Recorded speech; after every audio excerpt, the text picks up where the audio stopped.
Hello everyone, good morning, welcome back to my channel. কেমন আছো সবাই? আশা করছি সবাই ভালো আছো আর আমি আছি ভালো। তো আবার তোমাদের সবাইকে সাথে নিয়ে নতুন একটা ব্লগ স্টার্ট করছি। আই হোপ যে আজকের ব্লগটা তোমাদের ভালো লাগবে।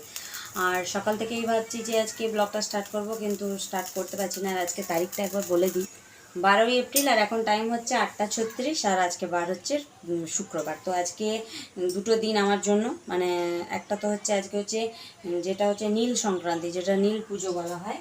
তো মহাদেবের যে বার হয় সেই নীল পুজো আজকে। তো সেই কারণে দেখে বুঝতে পারছো হয়তো যে সকালবেলা আমার স্নান টান সব কমপ্লিট হয়ে গেছে। রান্না বান্না করছি, এখন রান্নাঘরে আছি, দেখে বুঝতেই পারছো।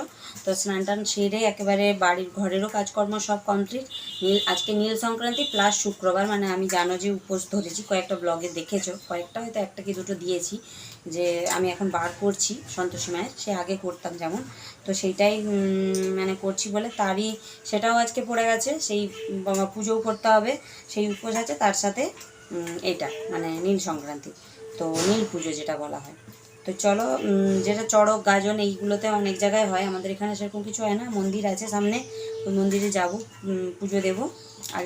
আগের বছরও ভিডিওতে দেখেছো কোথায় পুজো দিতে চাই, ওই মন্দিরেই যাব। আর এখন আমি রান্নাটা করছি বলতে এখানে ভাত করিনি, তো ভাতটা হচ্ছে মা করছে ওখানে। আর আমি বললাম হাজব্যান্ড খেয়ে যাবে আর কি, সে কারণে আমি এখানে এসে কিছু তরকারি একটু করে দিচ্ছি, যাতে হাজব্যান্ড খেয়ে যেতে পারে। তো একেবারে বেশি করেই করে নিচ্ছি, যাতে হাজব্যান্ড, বাবা সবাই একবারে হয়ে যায়। আর মাকে বলবো রান্না করতে হবে না ওখানে, মানে তরকারি কিছু আর করার দরকার নেই, এরকম টাইপেরই চিন্তাভাবনা করেছি। তো করছি, তারপরে আবার পুজো করব। এখনও বাড়িতেও পুজো হয়নি, বাড়িতে পুজো করব, পুজো করে তারপর একেবারে মানে অনেক পরে যাব জল ঢালতে। আগে এখানে পুজো টুজো সেরে নেবো সব। এখানেও পুজো করতে আমার অনেকটাই টাইম লাগে, প্রায় 1 ঘন্টা তো বটেই টাইম লেগে যায়। তো সেগুলো সব সেরে তারপর যাবো। এই রান্নাবান্নাও প্রায় শেষের পথে। কী কী রান্না করেছি দেখাচ্ছি। তো এই যে দেখো, এটা ঝিঙে দিয়ে আলু দিয়ে পোস্ত, আর এখানে মুগের ডাল, এটা সেদ্ধ করে রাখা আছে। আর হচ্ছে তার সাথে এই যে কুমড়োকে কেটেছি পুরো একদম পাতলা পাতলা করে, তার সাথে এই যে বেসন মাখা হচ্ছে, এটা হচ্ছে বড়া হবে কুমড়ো দিয়ে। তো এই হলো আজকের মেনু। আর ভাত মায়ের ওখানে হচ্ছে, তো এগুলো করে দিয়ে আমি একেবারে পুজোতে বসবো। পুজো টুজো হয়ে গেলে তারপর জল ঢালতে যাব। তো যতটা পারবো তোমাদের সাথে শেয়ার করব, সাথে থাকো। তো দেখো, যেহেতু স্নান করেই নিয়েছিলাম, সেই কারণে আমি পুজোটা করতে চলে এলাম। মানে আমার তো ধরো নাইটিটা কাঁচা নাইটি পরেছিলাম, তো প্রথমে এই স্নান টানগুলো করিয়ে নিলাম বাড়িতে আগে একটু। তো যেহেতু আজকে নীল ষষ্ঠী বা নীল সংক্রান্তি যাই বলো না কেন, তো সে কারণে বাড়িতে মহাদেব আছে, তো আগে তো ওনাকে একটু স্নান টান করিয়ে দিতে হবে। তো প্রথমে ঘি মধু মাখিয়ে দুধ দিয়ে স্নান করিয়ে দিলাম, তারপরে জল দিয়ে স্নান করিয়ে একেবারে ফুল টুল মালা টালা দিয়ে একেবারে সাজিয়ে দেব বাবাকে। বাড়িতে বেলপাতা অর্পণ করব, সব যা যা করা হয় সবই করব। প্রথমে বাড়িতে করে দিয়ে তারপরে একেবারে সন্তোষী মায়ের পুজোটা সেরে দিয়ে তারপরে মন্দির যাব। তো মন্দির যেতে একটু দেরি হবে। আর কি বলো তো, অনেক ভোর ভোর উঠেছিলাম বলে না, অনেক তাড়াতাড়ি কাজ হয়ে গেছে। তো টাইমটা দেখেই তোমরা বুঝতে পারছো, তখন বললাম রান্না শেষ হয়ে গেছে। তো তোমরা আবার ভেবো না যে রান্নার জামা কাপড় পরেই পুজো করছে। আসলে যেহেতু ভাত রান্না করিনি, তো শকরি আকরির কোনো ব্যাপার নেই, সেই কারণেই আমি ওই নাইটি দিয়েই আমি পুজোটা করতে এলাম। ঠিক আছে, মানে আমার এমনি কাঁচাই নাইটি, কোনো অসুবিধে নেই, সেই কারণে এসছি। তো দেখো, মোটামুটি এবারে সন্তোষী পুজোর জোগাড় করতে চলে এসেছি। মানে ওখানে পুজো হয়ে গেছে, সব জায়গায় ফুল টুল দিয়ে একদম দেখো সাজিয়ে দিয়েছি। গোপালকে স্নান করিয়েছি, মহাদেবকে স্নান করিয়ে দিয়েছি। আর এখানে মায়ের এই ছবিটা নামিয়ে শালু পেতে নিয়েছি। এখানে এবারে জোগাড় যন্ত্র হচ্ছে, ছোলাটা মোটামুটি ভিজে গেছে। আর এই যে ঘটে ভালো করে সিঁদুর দিয়ে অক্ষসূত্র বেঁধে দিয়েছি, আর ভেতরে একটা কয়েন, আর ওই যে দেখো গোটা ফল, এগুলো দিয়ে দিয়েছি। আর এটা হচ্ছে আমশাক, মানে এই সরি মানে খুব ভুল করলাম। এটা হচ্ছে তোমার জবা ফুল, এই যে লাল জবা ফুলের ডাল, এই ডাল। আর হচ্ছে এর উপর দেব একটা পান।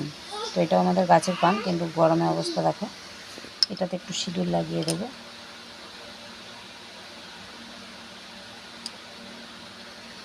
তো মোটামুটি জোগাড় যন্ত্র শুরু। আর এই যে ঘিয়ের প্রদীপ রেডি করেছি, এটা নতুন প্রদীপ, এটা জ্বালানো হবে। আর ছোলা গুড়, এখানে গুড় আছে, গুড়টা কোথায় গেল, এই যে গুড়ের ডিব্বা, ওই গুড় দিয়ে ছোলা দিয়ে এবারে মায়ের পুজোটা করে নিই, ট্রাইপড নেই, তোমাদেরকে দেখিয়ে দিলাম এক ঝলক। তো পুজোটা সেরে তারপরে পরে আবার কথা বলবো। সব জায়গায় দেখো পুজো হয়ে গেছে, শুধু প্রসাদ নিবেদন বাকি আর এখানে পুজোটা বাকি। তো চলো পুজোটা করি, তারপরে আসছি।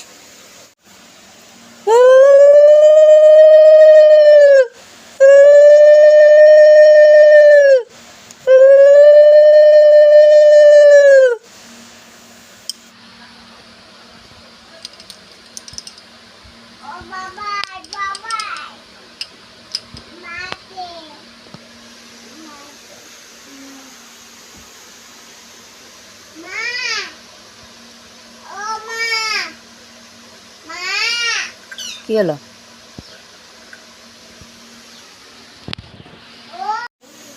দেখো প্রসাদ টসাদ সব রেডি করে নিয়েছি, এবারে ছোলা গুড় ফুল সব দিয়ে আর মাকে মালাটা পরিয়ে দিয়েছি, জবার মালা। হাজব্যান্ড বাজার গেছিলো বলে বেশ মালাটা ভালোই পেয়েছে আজকে।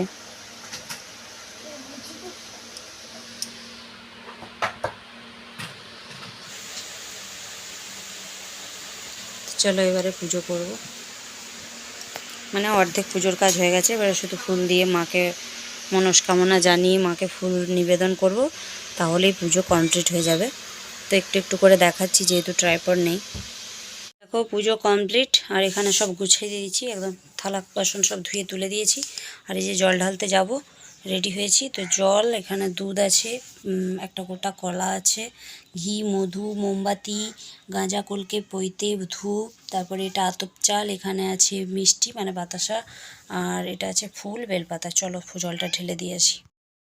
ভালো শাড়ি কিছু পরলাম না, এইটাই পরে চলে যাচ্ছি কারণ অনেক দেরি হয়ে গেছে, বেজে গেছে প্রায় 11:30। তো চলো যাই, পরে আসছি।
ভাতকে জল ঢালছে, জুতা পরে জল ঢালা।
তো জল ঢেলে চলে এসেছি, আর একটু শরবত করে খেলাম বলতে অন্য কিছু তো শরবত খাওয়া যাবে না, আজকে শুক্রবার, সে কারণে ওই নুন আর চিনি করে একটুখানি ওই ওআরএস জলের মতন করে খেয়েছি। নুন চিনির জল করে খেলাম, আর এক পিস কাঁঠালি কলা, অন্য কোনো কলা চলে না, কাঁঠালি কলাটা চলে শুক্রবার, কাঁঠালি কলা খেলাম। আর হচ্ছে এখন কাজ করতে হবে, মোটামুটি শরীর একদম দুর্বল হয়ে গেছিলো, যাই হোক নুন চিনির জলটা খেতে একটু শরীরটা একটু স্টেবল লাগছে। তো চলো আবার কাজে ফিরে যাই। আমাদের তো জানো উপস্য কাজ, যাই হোক বাড়ির মেয়েদের তো করতেই হবে কাজ। রান্নাবান্না যেগুলো করেছিলাম তো ওখানে কিছু বাসনপত্র আছে, সেগুলো ধোবো, আর কিছু জামাকাপড় ভেজানো আছে, সেগুলো কেচে ধুয়ে মিলবো, এই দুটো কাজ আছে। ছেলেকে হাজব্যান্ড স্নান করে খাইয়ে দিয়ে গেছে, একটু বাথরুমে গেছে, তো ওকে একবারে পরিষ্কার করে স্নান করিয়ে দিয়েছিল, একবারে এখন একটু পরিষ্কার করিয়ে আর ওকে ঘুম পাড়িয়ে দেবো জল খাইয়ে, কারণ ভাতটা খেয়েছে। আর যদি বলে যে ভাত খাবো আবার, তাহলে আবার মায়ের ওখানে যেতে হবে, কারণ ভাত তো ওখানেই হয়েছে, আর যা তরকারি যা ছিল মা এসেছিলো জল ঢেলে মা এখানেই ঢুকলো, তো নুন চিনির শরবত করলাম একটু, ওইটাই মা খেলো, আমি খেলাম, বেটু খেলো, তারপরে মাকে একদম তরকারিগুলো দিয়ে পাঠিয়ে দিয়েছি, মা নিয়ে চলে গেছে। আর বাবা ওই মাত্র গেল দেখলাম। তো ওরা যদি বেটু যদি খাই বলে, তাহলে বেটুকে যেয়ে দিয়ে আসবো। আর চলো, তো যেগুলো আছে সেগুলো গুছাগুছি তো আমাকে করতেই হবে। এই দেখো জামা কাপড় মানে যা ভেজানো আছে, আর এগুলো শুকনো, এগুলো পরে জল ঢালতে গেছিলাম, তো এগুলো ধুয়ে মিলে দেবো, পরে শুক্রবার আবার পুজো করতে হবে, সেই কারণে। আর এই যে এইখানে বাসন কোসন কড়া টড়া সব দেখো ছড়ানো হয়ে আছে, এখানটা একটু পরিষ্কার করে নেবো, গ্যাসটা মুছে দেবো, দিয়ে পরিষ্কার পরিচ্ছন্ন করে দিলে একটু শান্তি, যে ঘর মানে যেমন করে ছিল সেরকম করে দিলে আবার একটা মনটা শান্তি। তো চলো যাই, আগে কাজগুলো করে নিই, তারপরে আসছি। তো আবার এলাম, আর কাজকর্ম সব শেষ হয়ে গেছে। দেখো দেখো গ্যাস ট্যাস মুছে পুরো পরিষ্কার করে নিয়েছি, আর এই যে বাসন কোসন যা ছিল ধোয়া হয়ে গেছে একেবারে। আর বাইরে এই যে দেখো সব জামা কাপড় কেচে ধুয়ে মিলে দিয়েছি। তো দেখতেই পেলে সব কাজ হয়ে গেছে, এবারে যাব একটু খাবার কিছু খাবো, তখন শুধু একটু নুন চিনি করে শরবত করে অল্প করে খেয়েছিলাম, আর কিছু খাইনি। আর আবার ছোটো ভাই এসে বলে গেল দিদি ভাই মানে আমার ঠাকুমার হাগিসটা চেঞ্জ করতে হবে। তো যাই, মাও এসেছিলো, মা বললো সাবু মাখছে, আমি বললাম মাখো যাচ্ছি, তো সাবু মাখা একটু খেয়ে যাবো। আমরা এই ব্রততে লুচি টুচি খাই অনেকে, তো আমাদেরও অনেক রিলেটিভের বাড়িতে খায়, আমার বাড়িতেও, আমার শ্বশুর বাড়িতেও খায়, কিন্তু আমরা কখনো খাই না, সে কারণে আর খাওয়া হয়নি, লুচি টুচি করা হয়নি, ওই ফল টল এইসব খেয়েই থাকা হয়, সাবু ফল এগুলো। আর আইব্রোটা করিনি, কেমন লাগছে দেখো। তো চলো যাই, মায়ের ওখানে ওটা খেয়ে তারপরে দিদিভাইয়ের কাছে যাব হাগিসটা চেঞ্জ করাতে। কি বলো তো, দুটো বার একসাথে পড়ে গেছে না। আমি এমনি কিন্তু সন্তোষী মায়ের বার করলে শুক্রবার তোমরা জানো ডালিয়া টালিয়া রান্না করে খাই, কিন্তু আজকে যেহেতু বার ঠিকই দুটো বারই একদিনে হয়ে যাচ্ছে, কিন্তু ওই খাওয়া দাওয়াগুলো আজকে হবে না, মানে আগুনের কোনো খাবার খাবো না, সেই কারণে এইগুলো খেয়েই থাকবো। তো চলো পরে আসছি। তো একেবারে মানে রাত্রে এলাম, বিছানা করছি এখন, আর এখন বাজে 9:48। তো খাওয়া দাওয়া বলতে কিছুই তোমাদের সাথে সেরকম শেয়ার করা হয়নি, আর ওইটুকুই করেছিলাম আজকে, ভিডিওটা সেরকম বড়ও করতে পারিনি। তো খাওয়া দাওয়া তো যা করেছিলাম সাবুটাও খেয়েছিলাম, আর এখন একটু ছোলা শসা তারপরে সব লঙ্কা টঙ্কা দিয়ে একটু মাখিয়ে খেলাম নুন দিয়ে। আর খেলাম বলতে তরমুজ ছিল, তরমুজ একটু কেটে খেয়েছি। আর হাজব্যান্ড চলে এসছে, ছেলেকে খাওয়াবে মায়ের ওখানে। মা এবেলা আবার রান্না করলো, এবেলা রান্না করেছিল কুঁদরি ভাজা, পটল ভাজা, ডাল, আর একটা সবজির তরকারি, আর হচ্ছে আলু সেদ্ধ, আলু মাখা, ব্যাস এই দিয়ে ওরা খাবে। তো ওই যে ওখানে দেখো খাবার নিয়ে এসে রেখেছে, ওই যে ঢাকা দেওয়া আছে, তো ওরা খাবে, আর আমি বিছানাটা করে নিচ্ছি, শুয়ে পড়বো, আর ভালো লাগছে না। একেবারে দেখা হচ্ছে পরের ভিডিওতে। চলো, যদি ভিডিওটা ভালো লাগে তাহলে অবশ্যই লাইক কমেন্ট শেয়ার সাবস্ক্রাইব করতে ভুলো না, আর সাবস্ক্রাইব করে পাশে থাকা বেল আইকনটি ক্লিক করে দিও। তো চলো আজকের মতো টাটা, বাই বাই।